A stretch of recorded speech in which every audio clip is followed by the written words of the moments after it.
Topic 2. Minimum wage. What minimum wage requirements apply to my business? When the Fair Labor Standards Act applies, an employer like Sam generally must pay employees at least the federal minimum wage for every hour that they work. Currently, the federal minimum wage is $7.25 per hour. Keep in mind that state laws may set minimum wages that are higher than the federal minimum wage.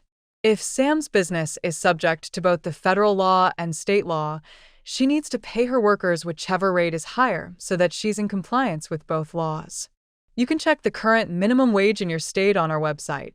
For example, if Judy works at Sam's business's location in Colorado, where the minimum wage is $14.81 per hour, she is required by Colorado law to pay her that higher wage. The FLSA doesn't require Sam to pay her employees on an hourly basis. She can pay them on a salary, piece rate, or some other basis, as long as they receive at least the equivalent of the required minimum wage for all of the hours that they work in each work week. Let's say Judy works 40 hours per week and is paid a salary of $600. If you divide $600 by 40 hours, that equals $15 per hour. That means her pay meets the federal minimum wage requirement. Special rules apply to tipped employees, like bartenders and restaurant servers, who regularly receive more than $30 a month in tips from customers. For example, if Judy works as a waitress, as her employer, Sam may consider Judy's tips as part of her wages.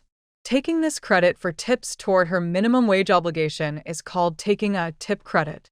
When an employer takes a tip credit, the FLSA requires them to pay at least $2.13 per hour directly and allows them to take credit for up to $5.12 per hour for tips the worker receives from customers during that week to make up the remainder of the full minimum wage.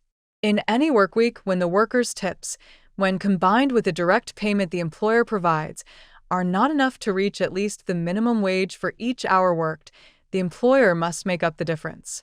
In addition to tips, Sam may also count other forms of compensation toward Judy's wages. These include commissions, some bonuses, or the reasonable cost of housing, food, or other facilities she provides for Judy's benefit. Employers and workers may not make agreements calling for payment of less than the minimum wage where the FLSA otherwise requires that the employee receive it. The employer and the worker cannot make an agreement to break the law. Employers of workers covered by the FLSA must post a notice explaining the law's requirements, including the minimum wage, in a place where workers can easily read it.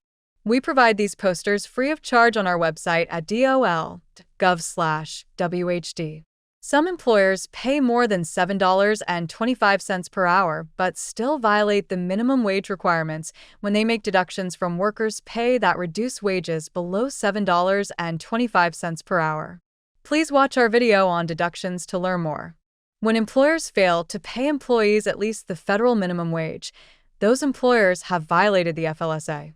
FLSA violations can result in back wage liability, additional damages due to the employees involved, and even financial penalties to the employer.